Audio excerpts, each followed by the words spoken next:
jangeen jëf mbokki juróom-ñaari waxtu jot na sëkk fii ci Walf TV bismillah ci xibaaru timis gi li ci gën a fës tam yéenay forom fàcce ko jot lijaasa wala attestation bi wane ne am nga lijaasa bii di baccalauréat doon na la nga xam ne nii lu métti la yóbbee ndongo yi nga xam ne yóbbee ko ndongo yëkkati seen kàddu di ñaaw lu ni mel buuxante wala raj-rajloo gi ñu nekk ci buntu office du bac moom la ñuy sàkku ci kilifa ñu jël ci ay matuwaay lu ko mooy kat ñoom daañu ko jëlal seen bopp ci biir xibaar yi daa ngeen ci dégg leeral yu tukkee ci Amadou Ly Mbaye askan woo dëkk ci cité xaar yàlla nekk fële ci dan nelawtuñ ba yandoor dogal boobu nga xam ne ni kilifa yi jël nañ ko dañ leen di jëlee ci barab boobule doon na la nga xam ne leen métti la donte la sax kër yooyu la dañ leen ko abaloon waaye balaa ñu leen di génne waroon nañ leen utal feneen fu ñu leen yóbbu ci biir xibaar tam daa ngeen ci dégg leeral yu tukkee ci Gabriel Barbier dogal bi waa parti socialiste yi jël ne dañuy samp seen dënd fas yéene jàmmarloog Macky Sall ci élection présidentielle yi ñuy dëgmal mi ngi wéy di doon waxtaan ci biir réew mi le ñu bëri ci askan wi ñu jot a dajal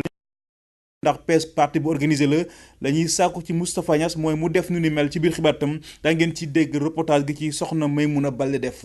kon mbokk yi li mooy li gën a fës ci bopp xibaar yi yéen mbokk yi saxoo dégloo ko seetaan Walf TV asalaamualeykum.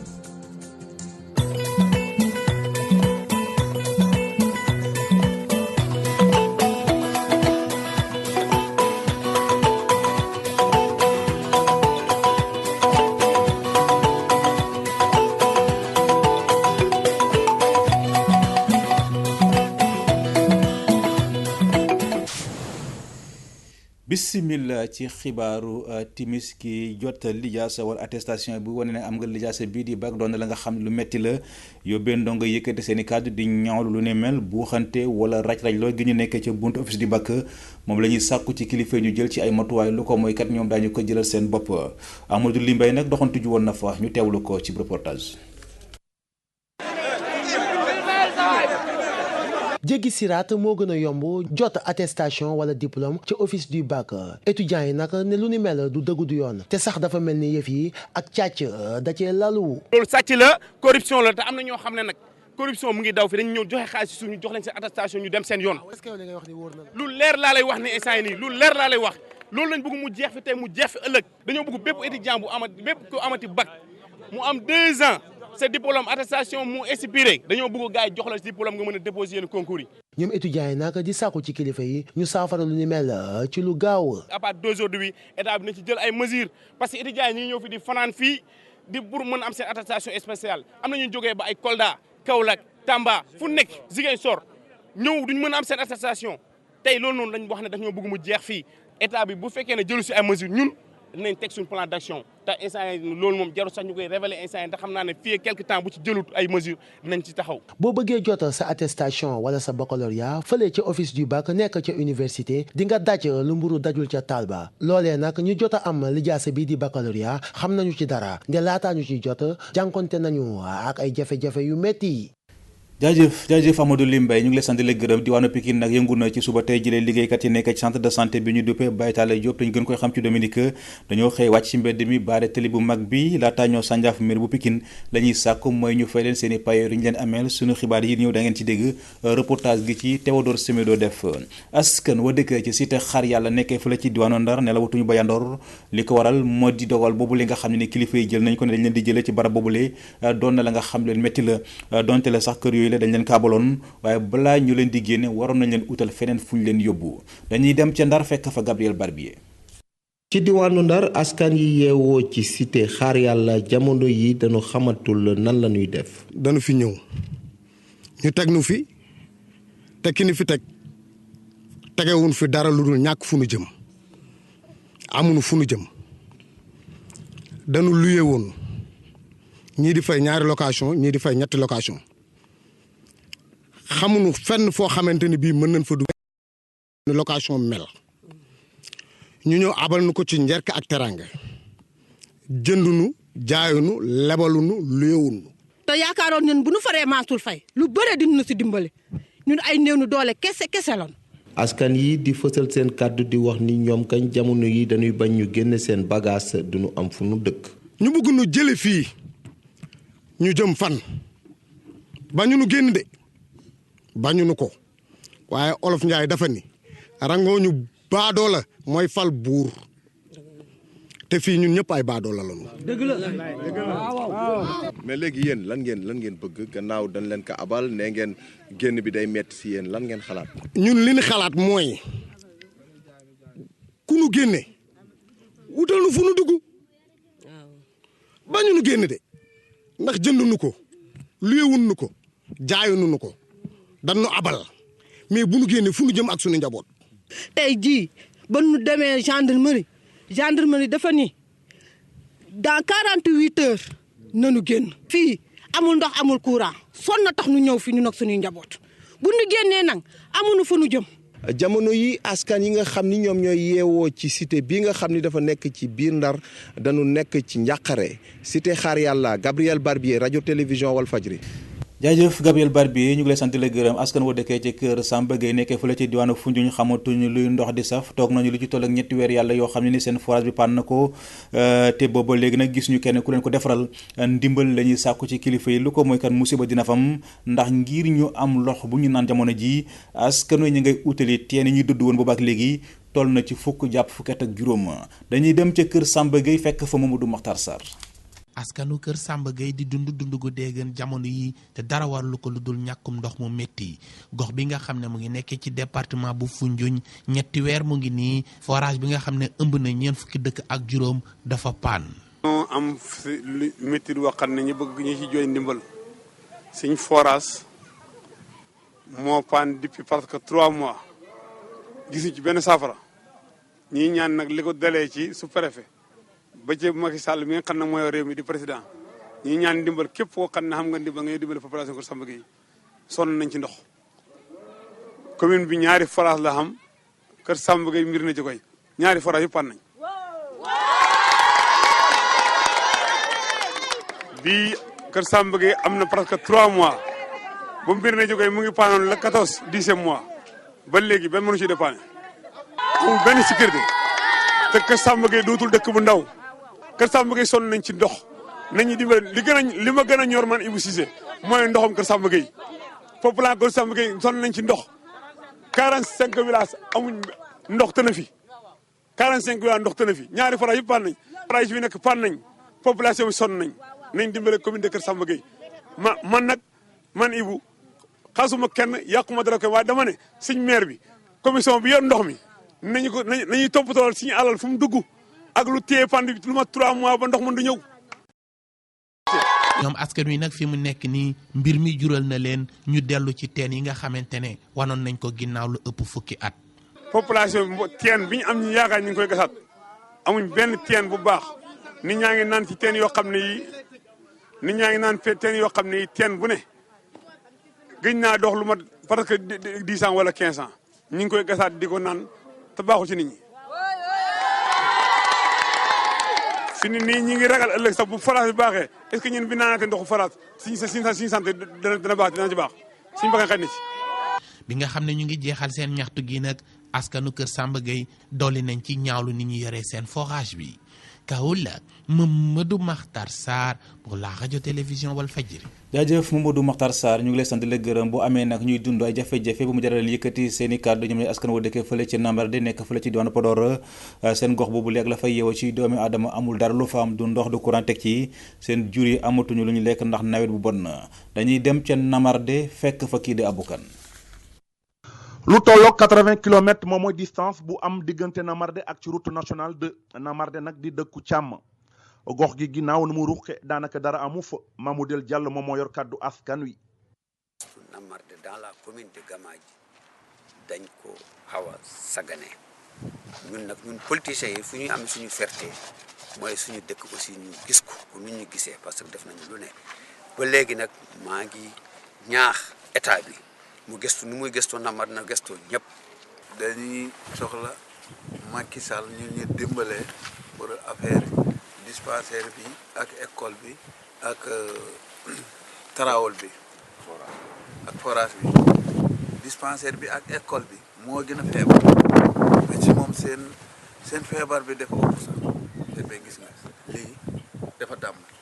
ardoise ci kaw yi dafa dàmm des seen douze yi dara baaxul amuñu matériel amuñu ñi ci liggéey ñoo xam ne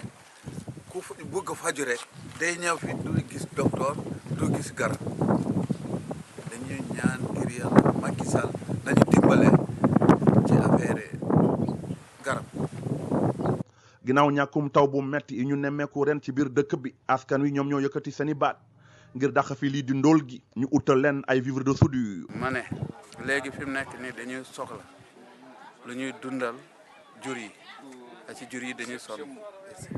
koo fi gis tey juram nekku fi ngi ci àll bi dëkkuñu fi kenn ku nekk yóbbu na juram ñii Casamance ñii Saalum ñii Bawol ñii Mali ñu ngi fii di sonn dañuy bëgg ñaan nguur gi dimbale ñi ci ripaas rakal mu mën a dundal suñu jur yi ripaas dafa doyul te aussi day am yenn sa tardement bi ci mbiru jarda yi daal. wax ñaawlu ñoom moo di ko ginnaaw potentiel baa ngi fi lenn kay la ñu jàpp moo di manque de volonté politique nguur gi ngir ñu sargal leen seen i jafe-jafe yooyu le fii ci Podor sa naataango Abou Kane pour la télévision Walfadjri. jaajëf Abou Kane ñu ngi lay sant di la gërëm suñu réew du suñu gaal yendoo màggal ni ki tey ji ci altine ji bëccëg bi ñu jagleel wàllu artisanat ci village artisanal ba nekkee fële ci diwaanu Soumbédioune artisan ya fa nekk nee nañu taluñu bés bi xalam demoon ne bay neex faf bu mu ca dagg tunnel bi moo leen tàqaleeg àdduna daanaka dañuy yendoo jaay ba ngoon du ñu gis benn client bu leen ne ñaata Marguerite Rosalie Ndiaye Mami Kanté reportage. tey di bés bi ñu jagleel wàllu artisanat ñu doxantu ba ca village artisanal bu Soumbédioune artisan ya fa nekk nag ñoom fu mu toll nii taluñu feet li ko waral bëri na. démb lañ ma ko wax dégg nga démb rek tey la ñu war a dem foofu moo tax am na ay nit yu dem foofu am na encore ñu demul waaye léegi gisuñu dara même quota sax suñu bant yi nguur bi may ñu comme lu ñu war a mayee. touristes yi encore comme nu ñu doon ñëwee bu ñëwee fii itam duñu leen gis comme nu ñu war a gis xam nga boobu temps village suñu Dakar fii mooy premier su jógee fii Gorée la après fii Cap Skirring la loolu la ñu ko mën ci affaire Sénégal léegi nag bii moom village bi moom def mel ni defante. te tunnel bi bokk na ci lu tax ñu sonn ndax amuñu parking amu fi gisuñu touriste amuñu parking. ndax bu njëkk moom gënoon na kii quoi gënoon na dox. mais depuis tunnel ba léegi moom vraiment xaw na métti ñun quoi. yooyu les artisans di ñaan jiitu réew mi mu jàppale leen ndax seen village boobule mën a dellu ca na mu meloon. waaye daal wax dëgg yàlla gisaguñ sunu bopp daal ci nguuram gi. mu war noo jàppale nag bu baax a baax te xam ne fii ay doomu aadama yu bari ñoo fi nekk ëpp nañu téeméeri nit. comme Macky Sall ni mu wootee nii artisans yi xam naa ni moom dana ci gis solution boo xam ne ñu mën a jàppale. ndax artisan mu mën a soxal réew. day yónnee damay gisaguñ ko mu ñëw fi moom day yónnee rek. may wax nag sunu ministre na góorgóorlu nag te gestuñu ndax mbir mi métti na tar na. waaw te ñun fii la ñu xam nag te suñu jàppalee moom ñu jël quoi. village artisanal bu Soumbédioune bokk ci village yi gën a yàgg fii ci Sénégal waaye fu mu toll nii dañ koo bàyyee boppam loolu nag ñii di artisan yi di ko ñaawlu te itam di ñaan nguur gi mu jàppale leen ndax seen métier boobule mën a dox ci nu mu waree. jaajëf soxna Marguerite Rosalie Ndiaye ñu ngi lay sant di la gërëm ñetti at gannaaw ba ñu ko boomeek léegi ca Pikine ñii di way juru Ndiaga Diouf ña ngay samp laaj bëgg a xam an li tax Barthélémy Dias yoon tegu ko loxo ba léegi kumba am ndey ak kumba amul ndey gi am ci dossier moom la ñuy bëgg mu dakk ñu ci tuumal tëj leen ci kaso bi ñu bàyyi leen te ndey mbi léegi ñu jàpp ko baayu Ndiaga Diouf Alioune Diouf lay wuyoo kon moo fësal kàddu yi teg ci sàkko daal la ñu jox ak am yelleefam suñu xibaar yi weesu dégg ngeen ci kàddu yu mu ci rotal dogal bi waa parti socialiste jël ne dañuy samp seen dënd fas yéene jàmmaloo Macky Sall ci élection présidentielle yi ñuy dégmal mi ngi wéy di doon waxtaan ci biir réew mi le ñu bëri ci askan wi jot a dajal ne lu ni mel bettu leen ndax la ñuy sàkku ci Moustapha Niass mooy mu def nu ni mel na jox xale yi ñu dàq seen wërsëg moo gën muy bootu ci ginnaaw Macky Sall mais mun a balde Doudou Dabo reportage. candidature parti socialiste ci falub jiitum réew 2017 warul nekk mbetteel benn yoon bu ñu sukkandikoo ci kàddu yenn ñi ci askan wi ñoom jàpp nañ ni PS parti bu organisé la. PS parti bu organisé la donc dem aux élections 2017 warul bett kenn tey jii mu dem aux élections wala mu bañ a dem aux élections aussi dafay nekk rek kenn rek ay gagné. balaa muy neex foog ñu xëccoo ko seen biir d'abord ñu réglé ko pour mën a am benn gaayan bi boo xam ne moom mooy dem. lu jëm ci AFP ñenn ci askan wi jàpp nañ ne Moustapha Niasse dafa war a bàyyi yenn naataangoom yi ñu daal di wane seen bopp gannaaw moom du candidat. d'accord naa si coalition bi mais aussi bu desetul lu dul dóorantee kurpeñ daal bul xaar di ne damay boole bokk ak kii pour dem xeex ak kële ak yooyu dafa waroon bàyyi booy xale yi les jeunes ñoo ne tam lu ñu mën. Moustapha Niasse bon am na droit bañ a présenter bu fekkee ne dafa yaakaar ne coalition bi mu nekk nii bon baax na que partem par exemple mën na dem à coalition ak beneen parti pour gagner aussi je pense que peut-être loolu moom moo dal xelam mën na dem ci noonu. séddale yooyu mooy tax ba yëf yi gën a neex parce que foofu la dëgg gi di jénnee. élection présidentielle 2017 di jege ci bis yu ne ak ay nitam yu bees ak ay mbettelam gannaaw ba Mohamed Saleh yëkkatee ay kàddoom di woo alliés yi ñu fekk ci ko ci coalition 2035 waa PS nag ànduñu ci boobule dogal ndax ñoom fas yéene nañu samp seen ndënd ci élection 2017 gannaaw ab réunion bu ñu amaloon ci seen comité central. jërëjëf soxna Maimouna Baldé ñu ngi lay sant la gërëm militant PDS nekk fële ci diwaanu Guédiawaye ñu ngi sàkku ci Aliou Sall mu tekki ndombal tànkam ci bopp mairie bu Guédiawaye yi milliards yi ñu ko tumal ne moom la nangoo ci société bii di Petro-Tim moom la ñu bëgg mu leeral ko dàqoo ñu nag def ay pétition ci moom. Baba Kane bokk ci mouvement taxawu Karim Wade am na ci ay kàddu yu mu ci rotal ñu teewlu ko ci micro Théodore Semedo. tey Aliou Sall dañoo gis ni dafa war a démissionner si poste mairie bi mu nekk parce que gis nañ fi ñoom Omar Sarr lu tax ñu jëndee woon leen si assemblée bi parce que ay tuuma moo taxoon ñu jënd leen donc mënuñu comprendre tey Aliou Sall ñu tuumaal ko te ba léegi Aliou Sall mu ngi nekk maire Guédiawaye parce que ñu duñu nangu koo xamante ni loxoom dafa tax mu ñu jiite donc looloo tax tey ñu ngi jóg pour que def ay pétition dugg si koñ yi dugg fépp wax ak ñi ñu war a waxal ñëpp pour que Aliou Sall dem muy la CREI dafa war a woo Aliou Sall parce que ñun gis nañ ci campagne bi Aliou Sall il a kenn mënu wax ñaata millions la dépensé ci campagne bi des centaines de millions donc ñun Aliou Sall fan la jëlee xaalis boobu lu xaalis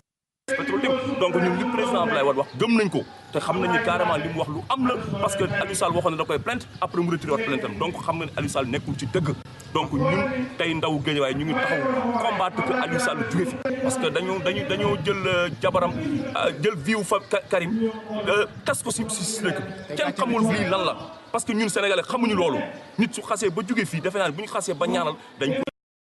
ci moom lu baax di ko defaral lu baax ñun loolu lañ xam ñun Sénégal mais Sénégal bi ñu xam léegi nii ak régime Macky Sall bi yàqu na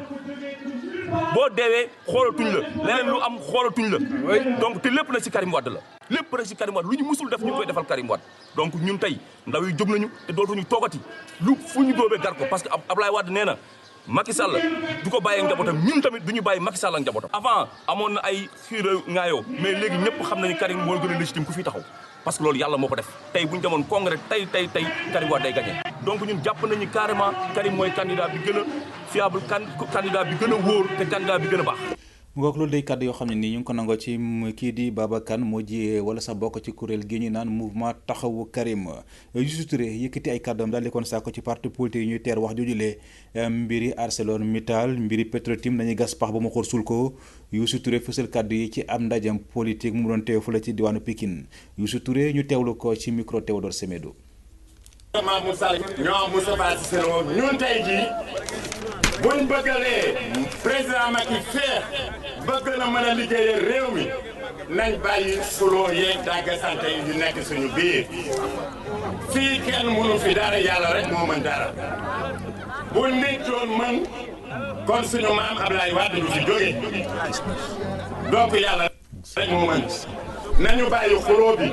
ak siisante bi ku nekk naan man la fii kenn lañ fi topp si gànnaaw te yàlla ko teg suñ kanam buñ président Macky Sall yàlla mooy joxe pouvoir bi Benno Bokk Yaakaar ñun ñëpp ñoo bokk réew mi bu yeboo 2017 na am 20 candidats junneey candidat na ko am ñun président Macky Sall ku ko xam ne du xasaate du saaga du wax lu ñaaw 2017 nag yàlla ko nañ xaar ba eggu fa débat ArcelorMittal ce débat est clos vraiment buñ si waxati parce que waxoon nañ leen ko dafa am ñoo xam ne ñi ay cuune la ñu dañoo tële lii yàq la si ñoom c'est un os à ronger amuñu dara luñ teg si loxo Sénégal yi lu dul ArcelorMittal man mii di wax ak yéen xaw ma sax luy ArcelorMittal lu ñu xam mooy dëkk baa ngi dox du ñuy ñaan gouvernement bi di ñaan les responsables politiques buñ leen tontooti si mbiru ArcelorMittal le premier ministre yaakaar naa ne a été un peu plus clair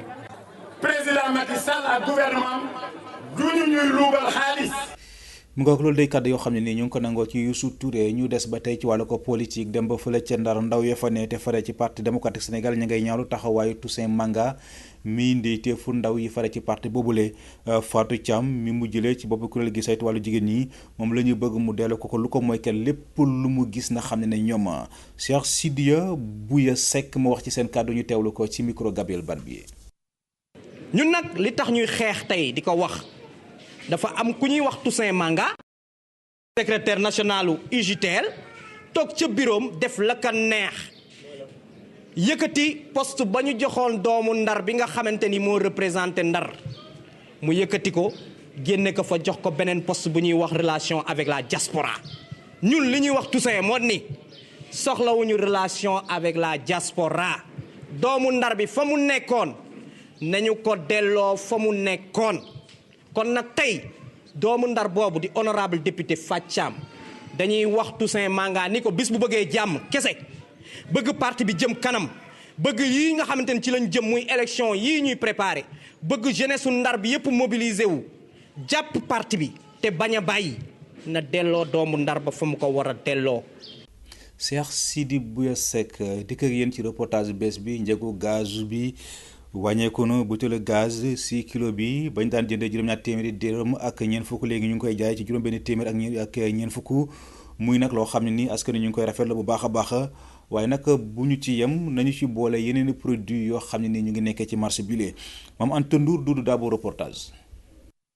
wàññi teeb jëgu gaz bi nga xamante ne daal dinañu koy amal fan yi ñu génn nekk na nag loo xamante ne yenn ci consommateurs yi rafetlu nañ ko. baax rek. kontaan si trop ndax seer na te dëkk bi dafa metti soo amee ñu wàññi gaz wax da ngay sant yàlla. baax na moo gën bañ a wàññi bi parce que dëkk bi dafa metti bu ñu gënoon wàññi tamit dina baax trop. ba tax ñenn ci askan wi jamono yuñ toll nii ñi ngi xam ne sax nguur gi dafa war a gën a wàññi loxoom ci yeneen denrées yi nekk ci marché bi. te bu ñu yem si loolu rek nañu wàññi si bagage yëpp. ba tax nag jamono ji toll nii boutique boo dugg di nga fekk ñu wàññi jëgum gaz bi le. wàññi na ne si bu mag bi si bu ndaw bi 400 beneen bi encore comme l'autre la rek 400 wàññi na lu bari 400 quelque. jëgum gaz boobu ñu wàññi nga xamante ne yenn ci askan bi ñu ngi koy rafetlu bu baax a baax nekk na nag loo xamante ne yemuñ fa kese ndaxte ñenn ci askan woowee ñoom xamle nañ ne dañoo bëgg wàññi teef boobu ñu daal di koy respecté daal di koy abal itam ci yeneen denrée yoo xamante ne dinañ ko fekk ci marché bi. jaajëf soxna moom Anta Ndour ñu ngi lay sant di la gërëm kon mbokk yi lii moo nekkoon li furuse woon ci wàllu xibaar ñu ngi sant di gërëm bu baax a baax ñëpp ñi nga xam ne ni ñoo jàppoon ci xibaar yi ba mu yemb Cheikh Tidiane Diop moo fare woon ci xarale gi ànd ak Seck Mame Sidi Diop ak El Hadji Saliou Beye ci faaru gi soxna Ndella Amar Gueye réalisation Pierre Edouard Faye ci kaddu gi seen mbokk Sina Amar Ba incha allah rabbi bu 20h jotee soxna nen Jupiter Ndiaye dina fi teew fas yéene faram-fàcce xibaar yi ci nu mu gën a yaatoo ci kàllaamay nasaraan mucc gu sax ti ànd ak xéwal yàlla na ko yàlla tuur ci askanu sunu gaal dig daje 23h lay doon ci yeneen di jotaayu xibaar jërë ngeen jëf.